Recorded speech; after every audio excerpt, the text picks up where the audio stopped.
Let's talk some Gary Danielson news. I know he's not one of your favorites. He actually is a guy that I enjoy, and he had something to say about Tennessee quarterback Joe Milton, and it was pretty pointed. According to the Knoxville News Sentinel, Gary Danielson said, quote, "I'm not critical, but I thought I would get more from Joe Milton."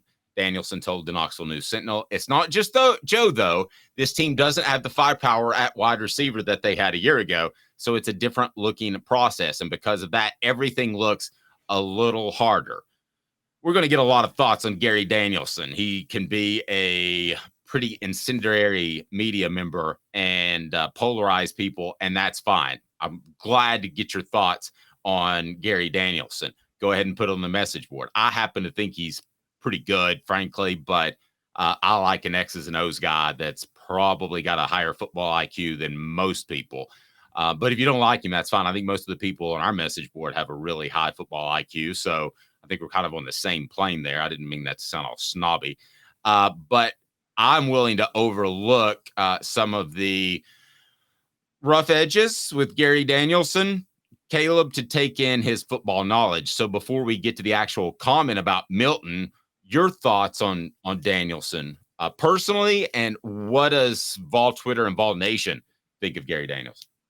I think Gary Danielson's a great color commentator. He and Todd Blackledge are my two favorite. I used to love Bob Greasy too. I haven't watched. I don't know if Bob Greasy's still doing it. I haven't seen him in a long time, but Gary Danielson and Todd Blackledge I've always loved them as color commentators. And I'm already seeing this on the message board. This trends on Twitter a lot.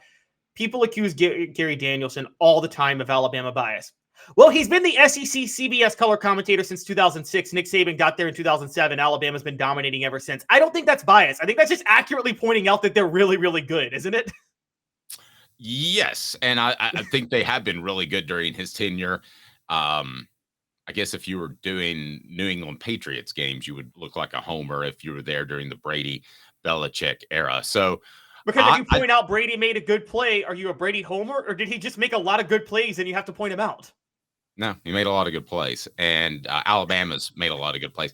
I've never thought that Gary Danielson was biased. I do think that he would tend to like the old school programs, but where his history is actually from where, if you don't mind?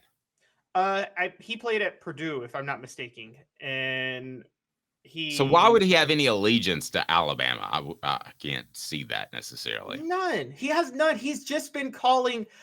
Gary Danielson likes good football. Most color commentators, for those of you most color commentators in football are a little bit biased to good football teams that they're covering all the time, because that's how it is. Okay. That's just the way it works.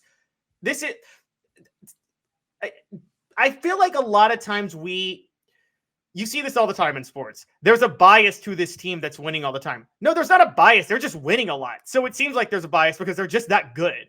I mean, Alabama's accused of getting favorable treatment all the time. I'm not seeing it, Dave. Maybe I'm crazy. And you've been covering Tennessee, and I know Tennessee fans would like to think that, but have you seen any unfair, favorable treatment Alabama or Nick Saban has gotten since he's been there? I haven't.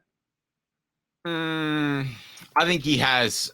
I think Alabama has the red phone, pun intended, that they can pick up and get in the SEC office a little bit easier. I think if Nick Saban wants something to happen and it doesn't happen, he can say it publicly, and he has that kind of weight that the conference has to pay attention to it. Nevertheless, I want to get to Gary Danielson's particular comments, and those are about Joe Milton. And that leads us to today's tough question. It's brought to you by Andy Mason of AndyMasonRealEstate.com. Today's tough question. Take a side. Take a stand.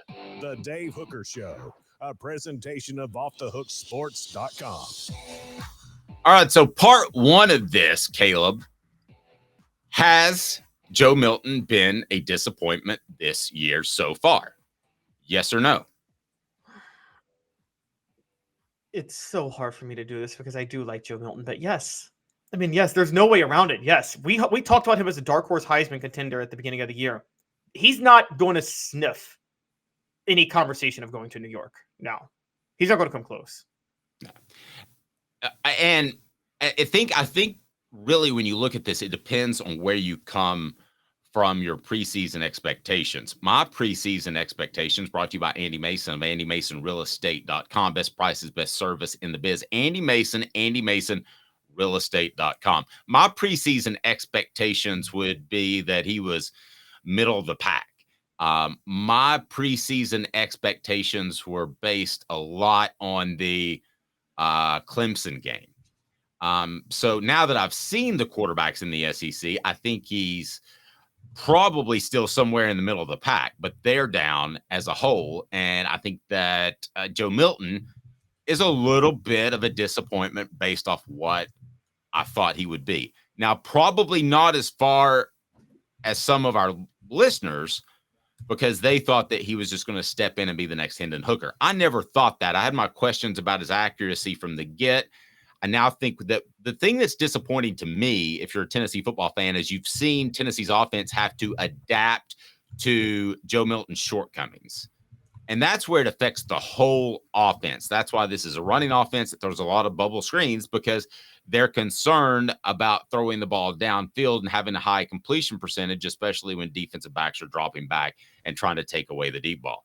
So given that has affected the entire offense, yeah, I mean, he's kind of brought down the whole offense. But that being said, if Cooper Mays plays against Florida, we're talking about an undefeated Tennessee team that's going to be highly favored to beat Texas A&M around 6 or 7 points. So are we even having this discussion if Cooper Mays is in that Florida game? I think we're still having this discussion because if Tennessee's beating Florida, we're still looking at Tennessee right now and saying they haven't played anybody of significance, quite honestly. And so we're looking at the first 5 games as almost an exhibition season. And it's bad enough that they lost that game. Now, I agree.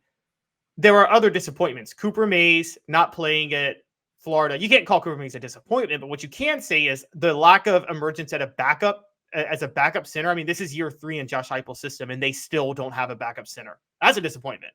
And that's a call out to Addison Nichols, a calling out of Ollie Lane. And then also, I will say, to a degree, the receivers have been a disappointment. I mean, I not Squirrel White. I don't think they've been getting Squirrel White the ball enough, quite honestly. But look, it's true.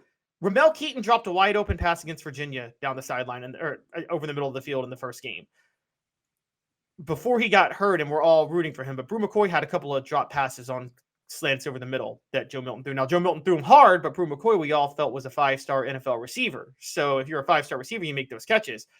And don't even get me started on Dante Thornton. He is living under the rock that Patrick Starr lives under in a SpongeBob right now. So it's don't get that reference at all. Patrick and SpongeBob lived under a rock, was a starfish, and won an award for doing absolutely nothing longer than anybody else. It was a joke. And I'm like, wow, okay. Dante Thornton should get that award for doing absolutely nothing longer than anybody else on Tennessee's team right now. Okay, and if you rank the 3 disappointments, lack of a backup center, Tennessee's wide receivers, and Joe Milton, how would you rank them 1, 2, 3? Lack of a backup center is number 1. I think every problem we're talking about is solved if Tennessee has a reliable backup center. The lack of receiver stepping up is number 2, largely because we knew what Joe Milton's limitations were and what he could and couldn't do, and you expected the receivers to help bail him out every now and then, and they haven't done that. And then, number 3 is Joe Milton. Joe Milton is he a little bit worse than I expected him to be? Yes. But there's only each game there have been a stretch of maybe 3 series where Joe Milton made some really bad throws. And outside of those 2 to 3 series, he plays fine for the rest of the game usually. No. And that's why I can't hate on him as much as the other 2. Couple of comments. Travis says our offense minus the running game has been a letdown to date. David Michael saying take the money and run, Thornton's theme song. I wonder if he transfers again. I mean, you think he's willing to stick it out, or do you think he transfers again? Do you think that, if he transfers again, here's what's going to happen. If he transfers again, don't you think eventually red flags will start to show up with coaches to say why? I used to think red flags for high school transfers, and Nico did that, and Boo Carter did that. So I don't think there's necessarily red flags anymore at all. Yeah, but okay, if he transfers from Tennessee, everybody's going to look and say, well, you couldn't get into the rotation in Tennessee's offense when they had injuries and had a lot of talent lost at receiver, and that offense is designed for receivers to ball out, and you couldn't do it there. You couldn't do it at Oregon before then. I mean, at that point, you got to say, well, come on, who's going to take you? And also the tape is out. The tape wasn't as much out with Thornton with Oregon, but it's out now where, again, I have to say this. You're seeing a complete lack of effort. It's not like you're seeing drop passes or maybe he ran the wrong guy. You're seeing 100% apathy from Dante Thornton. And that's the disgraceful part. And yeah, I keep saying it. It's disgraceful. It's a disgrace when you have apathy out there. It is, again, he is just like Jamarcus Russell in the NFL because he does not care. And he has to prove me wrong by fighting for a 50-50 ball, because until he does, all I'm going to remember is that 50-50 ball against Florida. I know you called out Joe Milton. He underthrew it. But Dave, I thought that was more on the receiver than Joe. That's a 70-30 receiver. Tennessee signed Dante Thornton to go up and catch that ball, didn't they? They gave him some NIL money to go make a play on that ball, and he didn't even bother to go. Okay, but that one pass, if he completes it, maybe the Florida game's completely different. So then, why are you down on Joe Milton? If Dante Thornton catches that one pass, that game could unfold completely different, and Tennessee suddenly has a downfield passing threat and scares people a little bit more with that. Well, I told you I'm more down on the receivers than Joe Milton.